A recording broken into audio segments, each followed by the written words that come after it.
எல்லாருக்கும் வணக்கம். Welcome to தினப்படி சமையல். இப்போ நமக்கு கோகுலாஷ்டமி வரப்போகிறது. கிருஷ்ணர் வீட்டுக்கு வரப்போகிறார். அதுக்கு நம்ம நிறைய பக்ஷணம் ஸ்வீட்ஸ்லாம் செய்வோம் இல்லையா? இன்றைக்கி நம்ம பார்க்க போகிறது ரவை உருண்டை.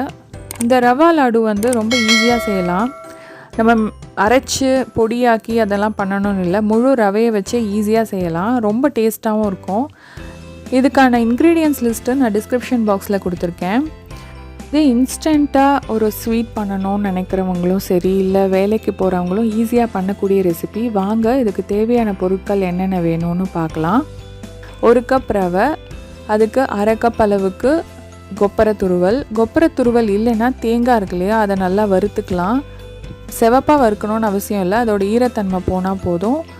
அதுக்கப்புறமா திராட்சை, முந்திரி பருப்பு, ஏலப்பொடி, 2 ஸ்பூன் தான் நெய் தேவைப்படும் அதுக்கு மொத்தமாகவே. அதுக்கப்புறம் சர்க்கரை அளவு பார்த்திங்கன்னா 1 கப் ரவை எடுத்துட்டுருக்கோம் இல்லையா, அதுக்கு 3/4 கப் சர்க்கரை, அதோட கூட 1 டேபிள் ஸ்பூன் ஆட் பண்ணிக்கணும். அவ்வளோதான். இது ரொம்ப ஸ்வீட் போட்டாலும் நல்லா இருக்காது, அதனால் 3/4 கப்புக்கு மேலே 1 டேபிள் ஸ்பூன் போட்டால் போகிறோம். வாங்க முதல்ல நம்ம ரவையை வறுத்துட்டுலாம். ஒரு கடாய் போட்டு அதில் முதல்ல 1 டேபிள் ஸ்பூன் நெய் விட்டு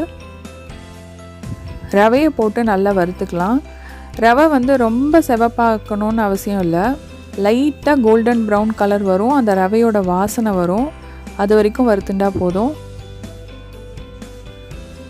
இப்போ பாருங்கள், கலர் சேஞ்ச் ஆகிருக்கு. இப்போது இந்த ஸ்டேஜில் நம்ம கொப்பரை துருவல் இருக்கு இல்லையா, அதையும் போட்டு நம்ம வறுத்துக்கலாம். இது ஏன் வறுக்கிறோன்னா, கொஞ்சம் 1 வாரம் வரைக்கும் இது கெடாமல் இருக்கும்.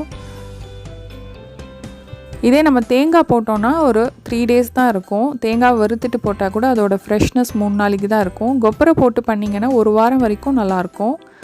இப்போது 2 நிமிஷம் நம்ம இதை வறுத்தாச்சு. இதை ஒரு பிளேட்டில் கொட்டி ஆற வச்சுட்டு இப்போ நம்ம சுகர் சிரப் பாகு காய்ச்சலாம். சர்க்கரை, அதுக்கு ஒரு 3/4 கப் அளவுக்கு தண்ணி ஆட் பண்ணி நான் பாகு காய்ச்சிறேன். இதுக்கு 1 கம்பி பதம் தான் போடணும். 1 கம்பி பதம் வர வரைக்கும் நம்ம வெயிட் பண்ணலாம். சர்க்கரை நல்லா கொதிக்கட்டும். இப்போ பாருங்கள், நம்ம செக் பண்ணி பார்ப்போம். இந்த மாதிரி கொஞ்சமாக சிரப் எடுத்து இந்த மாதிரி பண்ணி பார்த்திங்கன்னா இந்த மாதிரி நூலாட்டம் வரணும். இதுதான் கரெக்டான ஸ்டேஜு. இந்த மாதிரி ஸ்டேஜ் வர்றப்போ நம்ம ரவை கொப்பரை கலவை இருக்கு இல்லையா, அதை போட்டுட்டு நல்லா மிக்ஸ் பண்ண வேண்டியதுதான். சில பேர் இதில் பாலெல்லாம் விட்டு பிசைவாங்க. அந்த மாதிரி பிசைஞ்சோன்னா 1 நாள் 2 நாளைக்கு மேலே தாங்காது. அதனால் பாலெல்லாம் விடாமல் இந்த மாதிரி சுகர் சிரப்லேயே நம்ம உருண்டை பிடிச்சோன்னா 1 வாரம் வரைக்கும் நல்லாயிருக்கும். இப்போ நான் ஏலக்காய் பொடி போட்டுட்டேன். ஸ்டவ்வையும் ஆஃப் பண்ணிடலாம். இதுக்கு மேலே ஸ்டவ் ஆனில் வச்சுருந்தோன்னா ரொம்ப முத்தி போயிடும். இப்போ இதை கீழே இறக்கி வச்சுட்டு ஆற விட்டுறலாம். அதுக்கு நடுவில் நம்ம 1 ஸ்பூன் நெய் விட்டு வேணுங்கிற அளவுக்கு முந்திரி, திராட்சையை போட்டு நல்லா வறுத்து அந்த ரவை மிக்சரில் கொட்டிக்கலாம்.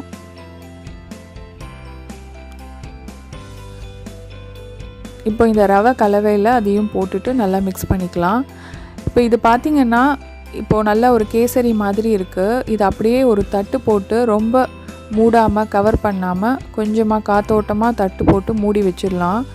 ஒரு 1/2 மணி நேரம் கழித்து எடுத்து பார்ப்போம். இந்த மாதிரி திக்காக இருக்கணும், உருண்டை பிடிக்கிறதுக்கு ஈஸியாக இருக்கணும். இந்த மாதிரி ஸ்டேஜ் வரலைன்னா இன்னொரு 15 மினிட்ஸ் மூடி போட்டு வச்சுருங்க. இப்போ பாருங்கள், இது ஈஸியாக உருண்டை பிடிக்கிற மாதிரி வரும். இப்போ பார்க்குறச்சே இப்படி இருக்கும், ஆனால் ஒட்டாது கையில். இன்னும் கொஞ்சம் நேரம் ஆக ஆக நல்லா இறுகின்றோம். சத்தம் வர்ற அளவுக்கு இது நல்லா உருண்டையாக வந்துடும். நம்ம வேணுங்கிற அளவுக்கு இந்த சைஸுக்கு இந்த உருண்டையெல்லாம் பிடிச்சு வச்சிடலாம். இது ஆறினோடனே நம்ம ஒரு நல்ல ஏர்டைட் கண்டெய்னரில் போட்டு வச்சோன்னா 1 வாரம் வரைக்கும் கெடாமல் இருக்கும். இதோட டேஸ்ட்டும் அவ்வளோ நல்லாயிருக்கும். ரவையை அரைக்கணும் செய்யணும்னு ஒரு வேலையும் இல்லை, ஈஸியாக இதை பண்ணிடலாம். இன்ஸ்டண்ட்டாக இதை பண்ணிடலாம். நீங்களும் இந்த கிருஷ்ண ஜெயந்திக்கு இதை பண்ணி பாருங்கள். எப்படி இருக்குன்னு எனக்கு கமெண்ட் பாக்ஸில் கமெண்ட் பண்ணுங்கள். தினப்படி சமையல் சேனல் பிடிச்சிருந்துன்னா சப்ஸ்கிரைப் பண்ண மறந்துடாதீங்க. பக்கத்தில் இருக்கிற பெல் ஐக்கானையும் கிளிக் பண்ணி விடுங்க. உங்கள் ஃப்ரெண்ட்ஸ்க்கு எல்லாம் ஷேர் பண்ணுங்கள். இன்னொரு இன்ட்ரெஸ்டிங் ரெசிபியோடு நான் உங்களெல்லாம் சந்திக்கிறேன். அது வரைக்கும் டேக் கேர், பாய்.